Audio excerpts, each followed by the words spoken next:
नमस्कार। आकाशवाणी जयपुर अजमेर से प्रस्तुत है प्रादेशिक समाचार।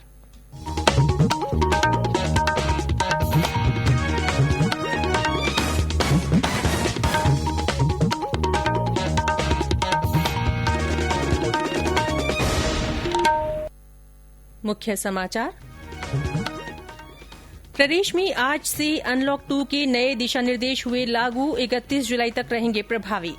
मुख्यमंत्री अशोक गहलोत आज कोरोना के प्रति जागरूकता को लेकर वीडियो कॉन्फ्रेंसिंग के जरिए मंत्रियों और अधिकारियों से करेंगे चर्चा। प्रदेश में करीब 465 खिलाड़ियों को सरकारी नौकरी दी जाएगी। खेल मंत्री ने आवेदन फॉर्म किया लॉन्च। और आज डॉक्टर्स डे। इस वर्ष का विषय कोविड-19 से मृत्यु दर में कमी।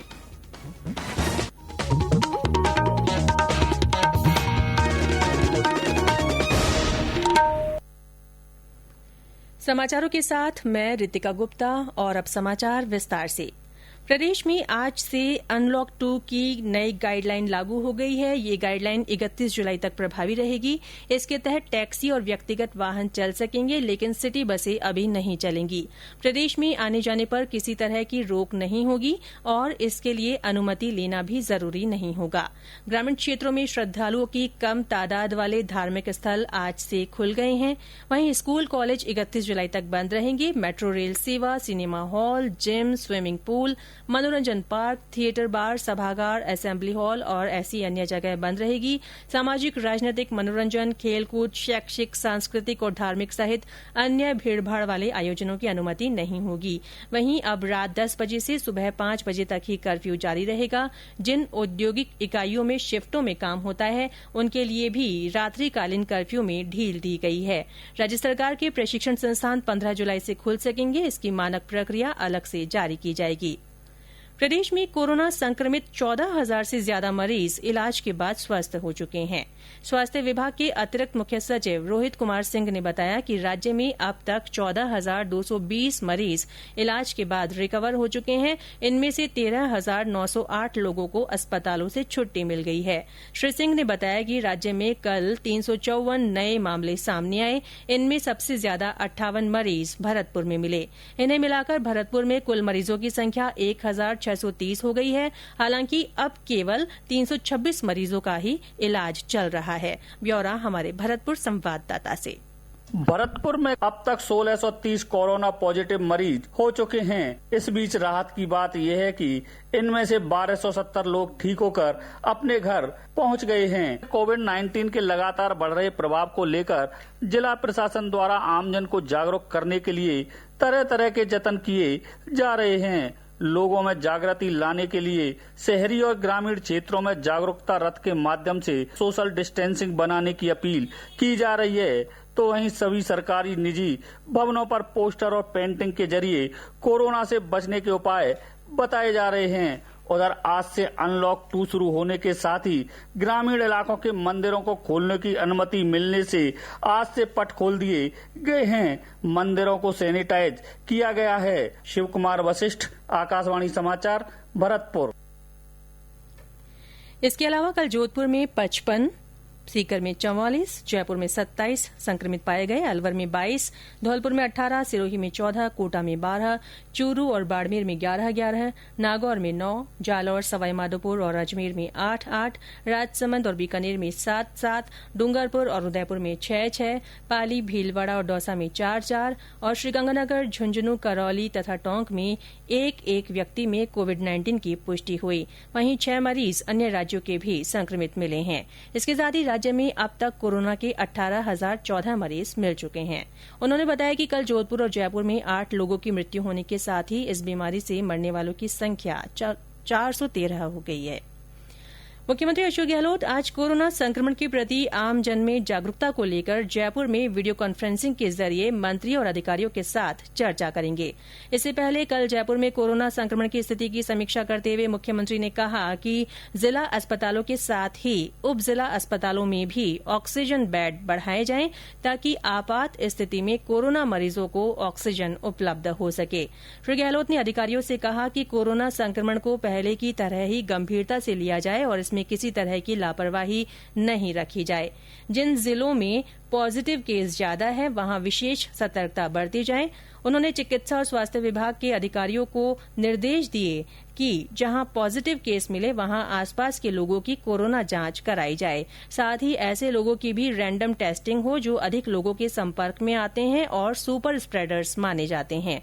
मुख्यमंत्री ने प्रदेश के सभी सांसदों से अपील की कि किसानों को उनकी उपज का सही मूल्य मिले। इसके लिए वे केंद्र सरकार से मांग करें कि न्यूनतम समर्थन मूल्य पर खरीद की सीमा को कृषि उत्पादन के 25% से बढ़ाकर 50% किया जाए। ये समाचार आकाशवाणी जयपुर अजमेर से प्रसारित किए जा रहे हैं। प्रादेशिक समाचार बुलेटिन आप हमारे ट्विटर हैंडल @AIRnews_जयपुर पर फॉलो कर सकते हैं। प्रदेश के सीकर, दौसा, झुंझुनूं, चूरू और नागौर में संस्थागत क्वारंटीन की व्यवस्था होगी। उद्योग विभाग के अतिरिक्त मुख्य सचिव डॉ सुबोध अग्रवाल ने ये जानकारी देते हुए बताया कि कल कुवैत और दुबई से 4 उड़ानों में 523 प्रवासी राजस्थानी जयपुर आए हैं। उन्होंने बताया कि संस्थागत क्वारंटीन की अतिरिक्त व्यवस्था के लिए जयपुर के आसपास के जिलों में आवश्यक व्यवस्था करने के लिए निर्देश दिए गए हैं। प्रदेश में करीब 465 खिलाड़ियों को विभिन्न विभागों में सरकारी नौकरियां दी जाएंगी। खेल मंत्री अशोक चांदना ने कल जयपुर में प्रेस वार्ता में बताया कि राज्य सरकार ने खिलाड़ियों को आउट ऑफ टर्न नियुक्ति की सुविधा शुरू कर दी है। इसी के तहत कल आवेदन फॉर्म भी लॉन्च किया गया। 1 जनवरी 2016 के बाद के पदक प्राप्त खिलाड़ियों को यह सुविधा दी जाएगी। युवा मामले और खेल विभाग के प्रमुख शासन सचिव भास्कर ए सावंत ने बताया कि खिलाड़ियों के आवेदन के संबंध में खेल परिषद में एक मॉनिटरिंग सेल का गठन किया गया है, जहां खिलाड़ी अपनी समस्याएं और आवेदन फॉर्म सहित अन्य जानकारी प्राप्त कर सकते हैं। प्रदेश में खरीफ 2020 और रबी 2020-2021 के लिए प्रधानमंत्री फसल बीमा योजना और पुनर्गठित मौसम आधारित फसल बीमा योजना के क्रियान्वयन के लिए अधिसूचना जारी कर दी गई है।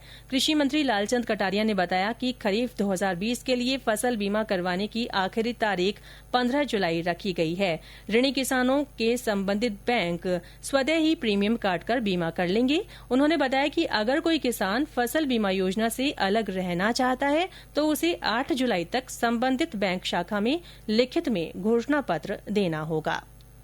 सवाईमाधोपुर जिले का रणथंभौर राष्ट्रीय उद्यान आज से आगामी 3 माह के लिए पर्यटकों के लिए बंद कर दिया गया है। हमारे संवाददाता ने बताया कि हालांकि राष्ट्रीय बाघ संरक्षण प्राधिकरण ने उद्यान के बाहरी भाग में पर्यटकों के आने जाने की अनुमति दी है। मानसून के चलते हर वर्ष की भांति इस बार भी रणथंभौर राष्ट्रीय उद्यान में आज से आगामी 3 माह के लिए पर्यटन कार्य पर रोक रहेगी। इससे पूर्व कल आखिरी दिन बड़ी संख्या में पर्यटकों ने राष्ट्रीय उद्यान का भ्रमण किया और रणथंभौर दुर्ग जाने वाले मुख्य मार्ग पर ही बाघिन के दीदार भी किए। हालांकि राष्ट्रीय उद्यान के बाहरी जोन में भ्रमण के लिए राष्ट्रीय बाघ संरक्षण प्राधिकरण की ओर से शर्तों के साथ अनुमति मिली है। यहां भ्रमण के लिए शिल्पग्राम बुकिंग पर ऑफलाइन तथा करंट में बुकिंग की व्यवस्था रहेगी, जिसके चलते पर्यटक इन बाहरी जोन में भ्रमण कर सकेंगे। 1 अक्टूबर से शुरू होने वाले नए पर्यटन सत्र को लेकर पर्यटन व्यवसायी को भी काफी उम्मीदें हैं। सतीश वर्मा, आकाशवाणी समाचार, सवाईमाधोपुर। आज देश भर में राष्ट्रीय डॉक्टर्स डे मनाया जा रहा है। मानवता के लिए डॉक्टरों और फिजिशियन की सेवा के प्रति आभार व्यक्त करने के लिए हर साल 1 जुलाई को ये दिन मनाया जाता है। भारत में जाने माने फिजिशियन और पश्चिम बंगाल के पूर्व मुख्यमंत्री डॉक्टर विधान चंद्र राय की जयंती और पुण्यतिथि के अवसर पर यह दिन डॉक्टर्स डे के रूप में मनाया जाता है। इस वर्ष की डॉक्टर्स डे का विषय है कोविड-19 से मृत्यु दर में कमी। उपराष्ट्रपति एम वेंकैया नायडू ने मानवता की निस्वार्थ सेवा के लिए देश भर के डॉक्टरों को शुभकामनाएं दी हैं। इधर आज इस मौके पर प्रदेश में चिकित्सकों के सम्मान में राजस्थान विधानसभा पर रोशनी की जाएगी। और अंत में मुख्य समाचार एक बार फिर। प्रदेश में आज से अनलॉक 2 के नए दिशा निर्देश लागू हो गए हैं। 31 जुलाई तक प्रभावी रहेंगे। मुख्यमंत्री अशोक गहलोत आज कोरोना के प्रति जागरूकता को लेकर वीडियो कॉन्फ्रेंसिंग के जरिए मंत्रियों और अधिकारियों से चर्चा करेंगे। प्रदेश में करीब 465 खिलाड़ियों को सरकारी नौकरी दी जाएगी। खेल मंत्री ने आवेदन फॉर्म लॉन्च कर दिया है। और आज डॉक्टर्स डे है। इस वर्ष का विषय है कोविड-19 से मृत्यु दर में कमी। इसी के साथ प्रादेशिक समाचार बुलेटिन समाप्त हुआ। हमारा अगला बुलेटिन हिंदी में दोपहर 12:30 बजे प्रसारित होगा। नमस्कार।